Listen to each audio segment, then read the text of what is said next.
JavaScript सिर्फ browser तक limited नहीं है, और जब बात आती है रियल वर्ल्ड प्रोजेक्ट्स की तो Node.js के पैकेजेस एंड npm का रोल सबसे बड़ा हो जाता है। npm यानी नोड पैकेज मैनेजर, जिसके थ्रू हम इंस्टॉल कर सकते हैं लाइब्रेरीज एंड मॉड्यूल्स जो हमारे डेवलपमेंट प्रोसेस को फास्ट और इजी बना देते हैं। आज हम समझेंगे क्या होता है npm, कैसे यूज़ होता है और कैसे ये Node.js के इकोसिस्टम में एक गेम चेंजर साबित होता है। तो हेलो गाइस, मेरा नाम है लोकेंद्र, आप देख रहे हैं लोकी अनलॉक्ड, जहां हम अनलॉक करेंगे आपके ट्रू पोटेंशियल को। चलिए चलते हैं कंप्यूटर स्क्रीन पर और शुरू करते हैं।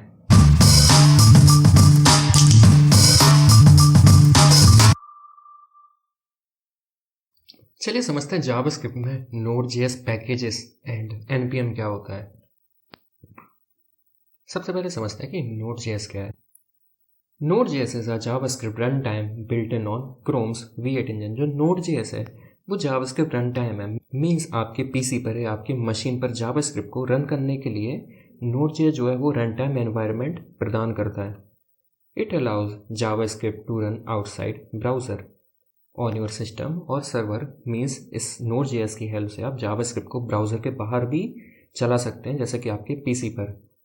This enable JS to build web server, command line tools, APIs and full stack apps. Node.js का यूज़ करके आप वेब सर्वर बना सकते हैं, कमांड लाइन टूल्स बना सकते हैं, APIs बना सकते हैं, यहाँ तक कि फुल स्टैक वेब एप्लीकेशन भी बना सकते हैं। अब सबसे पहले समझते हैं कि पैकेज क्या होता है। अब package is a reusable collection of code. जो पैकेज होता है वो एक कोड का रीयूजेबल कलेक्शन होता है। It is usually stored in a folder containing JavaScript files, package.json file with detail like name, version, dependencies, etc. Means जो package होता है वो रीयूजेबल कलेक्शन होता है कोड का। ये एक तरह का फोल्डर होता है, मीन्स आप किसी को भी ये फोल्डर दे देंगे तो वो आपका कोड जो है वो अपनी मशीन पर रन कर पाएगा। और इस फोल्डर में यूजुअली क्या होता है, इसमें जावास्क्रिप्ट फाइल्स होती हैं और package.json फाइल होती है। चलिए हम डायरेक्ट कोड में जंप करते हैं और समझते हैं कि हम जावास्क्रिप्ट में एक पैकेज कैसे बना सकते हैं। इस वीडियो के लिए हमें एक फाइल नहीं बल्कि एक फ़ोल्डर की ज़रूरत पड़ेगी, तो हम यहाँ पर एक सेपरेट फ़ोल्डर बनाएंगे Tut32 नाम से। ये जो फोल्डर आप देख रहे हैं ये अपने आप में एक पैकेज होगा। मीन्स अगर आप इस फोल्डर को किसी को दे देंगे तो वो अपने मशीन पर आपका जो जावास्क्रिप्ट का कोड है वो रन कर सकता है। वो आप बोलेंगे कि आप एक सेपरेट ये जो सिंगल जावास्क्रिप्ट फाइल्स देख रहे हैं वो भी आप किसी को देंगे तो भी वो रन कर सकेगा। जी हाँ, कर सकेगा, लेकिन जो पैकेज होता है वो अपने आप में ही अलग चीज़ है। मैं आपको बताता हूँ कैसे। सबसे पहले तो हम टर्मिनल ओपन करेंगे और इस टर्मिनल में हम उस पाथ पर जाएंगे जहाँ पर हमारा जो ये पैकेज वाला फोल्डर है वो होगा। मैं विंडोज़ में हूँ तो मैं सिंपली CD चेंज डायरेक्टरी करके ये काम कर सकता हूँ। अगर आप लिनक्स या फिर मैकओएस में तो आप भी अपने मशीन के अकॉर्डिंग चेंज डायरेक्टरी कर सकते हैं। सिंपली मैं यहाँ पे लिखूँगा CD और tut32 और मैं एंटर कर दूँगा, तो अब मेरा जो ये टर्मिनल है वो इस फोल्डर के अंदर आ चुका है। इसके बाद मैं क्या करूँगा, यहाँ पर सिंपली लिखूँगा npm। अब npm क्या होता है, npm होता है नोड पैकेज मैनेजर। और इसके बारे में मैं आपको थोड़ी देर में आगे बताऊँगा। सिंपली आपको जो मैं कर रहा हूँ वो करते जाना है। सिंपली हम लिखेंगे npm init और मैं जैसे ही एंटर करूँगा तो यहाँ पर क्या होगा, यहाँ पर मुझे कुछ ऑप्शंस देखने को मिलेंगे जिन्हें मुझे सिलेक्ट करना होगा। जैसा आप देख पा रहे हैं कि मुझसे ये पैकेज नेम डालने को पूछ रहा है और भी आगे काफ़ी चीज़ें पूछेगा, लेकिन अगर हमें चाहिए कि बाय डिफ़ॉल्ट जो भी ये नेम देना चाहे वो सब डाल दे तो हम सिंपली यहाँ से Ctrl+C करेंगे और दोबारा से हम कमांड डालेंगे npm init, उसके बाद स्पेस देकर -by। और जैसे ही हम एंटर करेंगे तो आप देखेंगे कि यहाँ पर हमें इस फोल्डर के अंदर package.json फाइल हमें मिल जाएगी देखने को। इस फाइल के अंदर क्या होता है, इस फाइल के अंदर सबसे पहले तो हमारे जो पैकेज है उसका नेम होता है, जो कि हमारे केस में Tut32 है, जो कि बाय डिफ़ॉल्ट इसने दे दिया, जिसे हम आगे जाके चेंज भी कर सकते हैं। इसके बाद इस हमारे पैकेज का वर्जन है, उसके बाद हमारे पैकेज का डिस्क्रिप्शन है, उसके बाद है हमारे पैकेज की मेन फाइल, उसके बाद है स्क्रिप्ट और उसके बाद कुछ कीवर्ड, ऑथर्स, लाइसेंस टाइप। इन सभी को आप अभी इग्नोर कर सकते हैं। हम सिंपली क्या करेंगे, यहाँ पर एक फाइल बनाएंगे tut32.js। अब इसके आगे हम क्या करेंगे, इसके आगे हम यहाँ पर डिपेंडेंसीज को इंस्टॉल कर सकते हैं। अब मान लो ये जो आप टर्मिनल देख रहे हैं, ये जो टर्मिनल है इसमें हमें ऐसे सिंपल ब्लैक एंड वाइट नहीं चाहिए। हाँ, मान लो इसमें कलरफुल आउटपुट चाहिए टर्मिनल में, तो हमारे पास एक डिपेंडेंसी होती है चॉक डिपेंडेंसी। आप सिंपली क्या करेंगे, यहाँ पर आप सिंपली ब्राउज़र ओपन कीजिए, ब्राउज़र में सर्च कीजिए npm.js और यहाँ पर आपको www.npmjs.com वाली वेबसाइट पर चले जाना है और यहाँ पर आपको जो भी अपना डिपेंडेंसी पैकेज इंस्टॉल करना हो उसके बारे में सर्च कीजिए। जैसे हमें अभी चौक डिपेंडेंसी को इंस्टॉल करना है तो मैं सिंपली यहाँ पर चौक डालकर सर्च करूँगा और मुझे यहाँ पर चौक डिपेंडेंसी देखने को मिल जाएगी। यहाँ पर आप देख रहे हैं कि npmi चौक, इससे हम इसको इंस्टॉल कर सकते हैं। सिंपली यहाँ से इसको कॉपी करेंगे और अपने यहाँ पर इसमें पेस्ट कर देंगे। जैसे ही पेस्ट करेंगे और एंटर करेंगे तो ये जो डिपेंडेंसी है वो इंस्टॉल होना शुरू हो जाएगी और आप देख पाएंगे कि यहाँ पर हमें एक नोड मॉड्यूल्स नाम का फोल्डर देखने को मिल जाएगा। अभी तो ये फोल्डर जो है वो बहुत छोटा है क्योंकि हमने इसमें एक ही डिपेंडेंसी इंस्टॉल की है और इसकी कोई और ऊपर डिपेंडेंसी नहीं है। मान लो हम एक और पैकेज इंस्टॉल करें, मान लो हम एक्सप्रेस, जो कि बैकएंड एप्लीकेशंस बनाने में बहुत यूज़ होता है। अगर मान लो मैं यहाँ पर डालूँ एक्सप्रेस और सर्च पे क्लिक करूँ और उसके बाद मैं यहाँ से npmi एक्सप्रेस को कॉपी करता हूँ और सिंपली इसको पेस्ट करके एंटर करूँगा तो आप देखेंगे कि नोड मॉड्यूल्स में मुझे बहुत सारे फोल्डर्स देखने को मिल जाएंगे जैसे ये इंस्टॉल हो जाता है। अब आप देख रहे हैं कि यहाँ पर कितने सारे फोल्डर्स आ गए। ये सारे फोल्डर कहाँ से आए? ये सारे फोल्डर आए जब हमने यहाँ पर एक्सप्रेस पैकेज को इंस्टॉल किया। इन सारे फोल्डर को हमें बिल्कुल भी नहीं छेड़ना चाहिए खुद से। ये सारे फोल्डर जो होते हैं वो हमारी जो ये डिपेंडेंसी है, हमारे केस में जैसे एक्सप्रेस है और चौक है, इन सारी डिपेंडेंसीज की भी कुछ डिपेंडेंसी होती है। उन सबका जो कोड होता है, उन सारी डिपेंडेंसीज की भी डिपेंडेंसीज का जो कोड होता है वो सब इन सब फोल्डर्स में स्टोर होता है।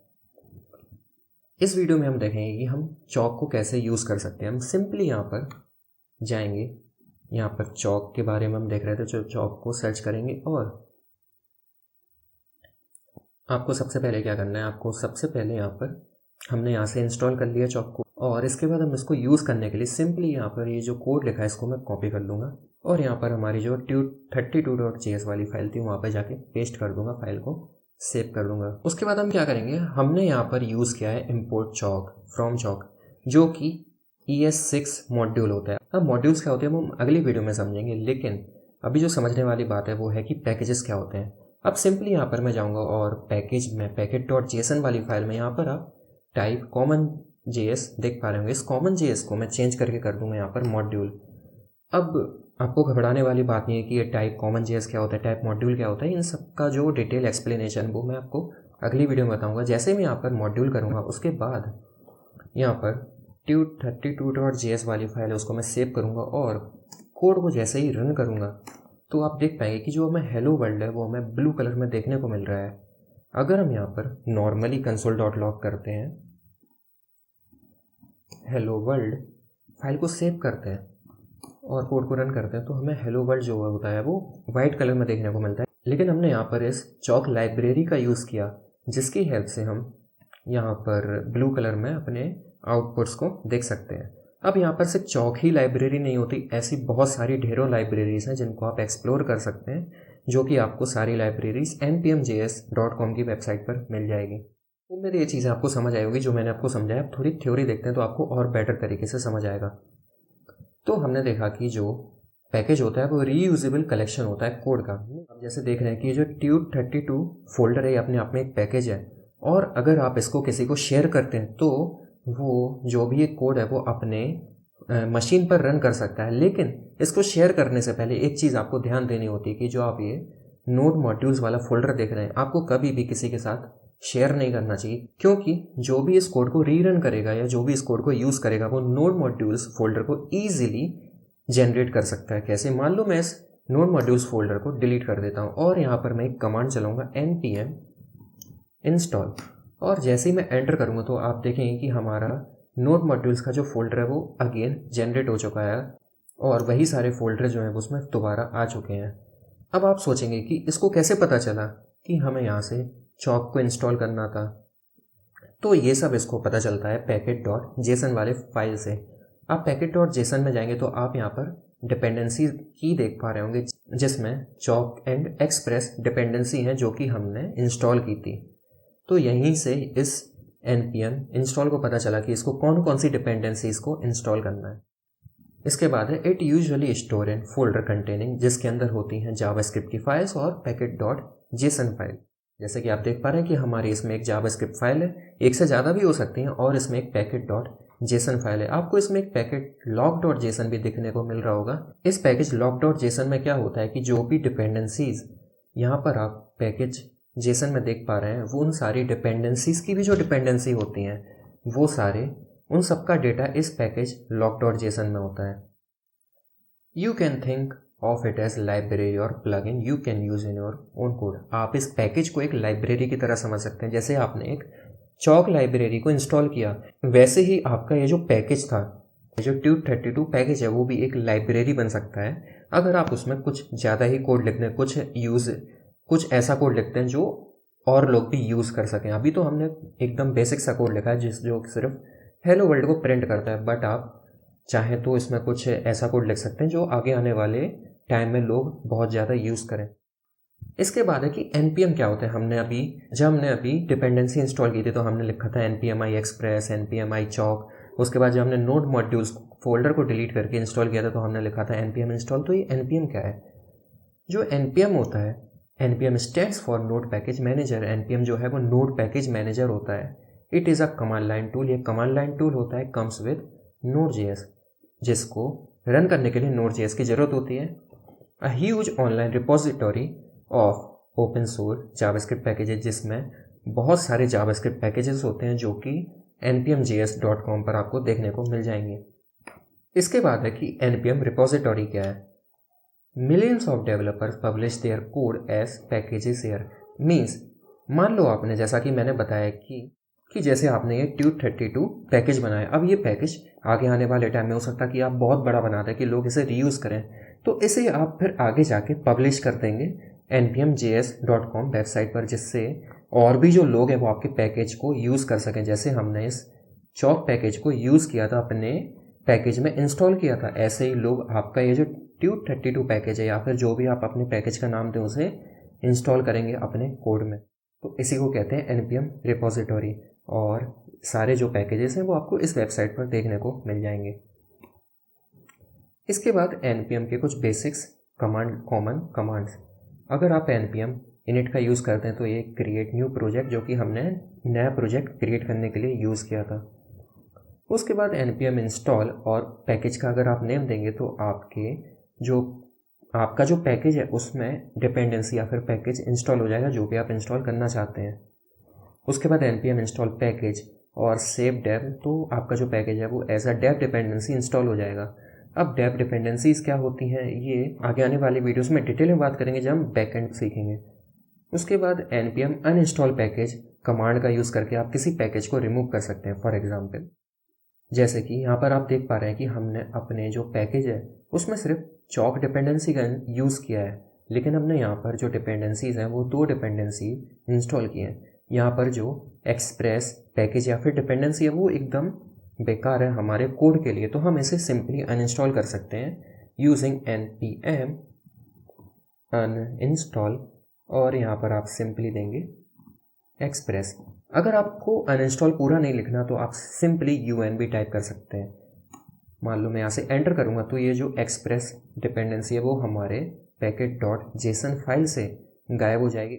उसके बाद npm लिस्ट चलाकर आप लिस्ट ऑल इंस्टॉल डिपेंडेंसी देख सकते हैं कि आपके पैकेज में कौन कौन सी डिपेंडेंसीज इंस्टॉल हैं।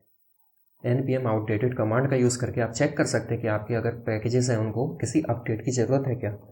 उसके बाद npm अपडेट का यूज़ करके आप अपडेट कर सकते हैं अपने पैकेजेस को। मीन्स मान लो हमारे ये जो चौक डिपेंडेंसी है ये तो हमने अभी अभी इंस्टॉल किया तो इसमें कोई नया अपडेट नहीं आया होगा, मान लो, लेकिन आपको फिर भी देखना है कि क्या आपकी जो डिपेंडेंसी इंस्टॉल है वो क्या आउटडेटेड तो नहीं है, उनका कोई नया अपडेट आया हो। तो आप simply npm space outdated command का यूज़ करके जो भी डिपेंडेंसीज आउटडेटेड है वो देख सकते हैं, लेकिन हमारे केस में अभी एक भी ऐसी डिपेंडेंसी नहीं है जो आउटडेटेड हो, तो हमें कोई भी आउटपुट देखने को नहीं मिला। इसके बाद ये तो मैंने आपको बता ही दिया कि पैकेट.json क्या होता है, कि when you run npm init it creates पैकेट.json। This file store name, version और डिपेंडेंसी। इसमें 3 मेन चीज़ें होती हैं। एक तो आपके प्रोजेक्ट का नेम या फिर आपके पैकेज का नेम, उसके बाद आपके पैकेज का वर्जन और आपके पैकेज में कौन कौन सी डिपेंडेंसीज इंस्टॉल है, इन सब का डेटा जो है वो package.json फाइल स्टोर करती है।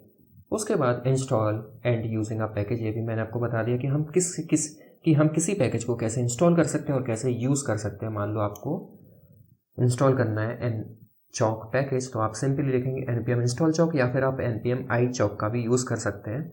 और सिंपली आप चौक को फिर इंपोर्ट करेंगे। और अब इंपोर्ट क्या होता है, ये मॉड्यूल्स का पार्ट है, ये हम अगली वीडियो में देखेंगे। और आप सिंपली console.log करेंगे chalk.blue। अब यहाँ पर जो ब्लू है वो मेथड होता है जो चौक देता है। हम ऐसी और भी मेथड्स का यूज़ कर सकते हैं। मान लो मैं यहाँ से अपने फाइल में जाऊँगा tube32.js में, और यहाँ से मान लो मैं ब्लू को हटाता हूँ, मैं कंट्रोल स्पेस दबाऊँगा, तो यहाँ पर हमें और भी बहुत सारे जो मेथड्स हैं जो हमें चौक पैकेज से मिलते हैं, चौक डिपेंडेंसी से मिलते हैं, वो हमें देखने को मिल जाएंगे। जैसे मान लो हम देते हैं बीजी ब्लू, हम इस बार चूज़ करते हैं बीजी ब्लू को। अगर हम फाइल को सेव करेंगे और अगर कोड को रन करेंगे तो आप देखेंगे कि अब हमारा जो बैकग्राउंड है वो ब्लू हो चुका है। जो हमारा कलर है वो तो वाइट ही है, लेकिन जो बैकग्राउंड है हमारे आउटपुट का वो ब्लू हो चुका है। ऐसे ही आप और भी यहाँ पर जितने भी मेथड्स हैं जो ये चौक डिपेंडेंसी से हमें मिलते हैं वो ट्राई कर सकते हैं। जैसे मान लो एक और हम ट्राई करके देखते हैं। मान लो हमने किया बीजी मैजेंटा ब्राइट, हम जैसे इस पर एंटर करेंगे, फाइल को सेव करेंगे और अगेन कोड को रन करेंगे तो हमें अलग कलर देखने को मिल जाएगा। उम्मीद है ये चीज़ आपको समझ आई होगी। इसके बाद है कि डिपेंडेंसीज फोल्डर क्या होता है। After installing npm creates a folder. अगर मान लो आप कोई भी डिपेंडेंसी या पैकेज इंस्टॉल करते हैं अपने प्रोजेक्ट में या पैकेज में, तो जो npm है वो नोड मॉड्यूल्स नाम से एक फोल्डर क्रिएट करता है। It contains all downloaded packages and their dependencies. इसमें क्या होता है, इसमें वो सारे डाउनलोडेड पैकेजेस होते हैं और उन पैकेजेस की भी जितनी डिपेंडेंसीज होती हैं वो भी इसमें स्टोर होती हैं। और हमें इसे कभी भी मैनुअली एडिट नहीं करना चाहिए। जैसे कि हमने देखा था कि हमारा ये जो नोड मॉड्यूल्स फोल्डर है वो अपने आप क्रिएट हुआ था जैसे ही हमने चौक डिपेंडेंसी को अपने पैकेज में इंस्टॉल किया था। तो ये था Node.js पैकेजेस एंड npm के बारे में एक बेसिक एक्सप्लेनेशन। अगले वीडियो में हम मॉड्यूल्स के बारे में पढ़ेंगे। अगर वीडियो पसंद आई हो तो लाइक करें, नए हो तो सब्सक्राइब करें चैनल को और बेल आइकन को दबाना मत भूलिएगा। धन्यवाद।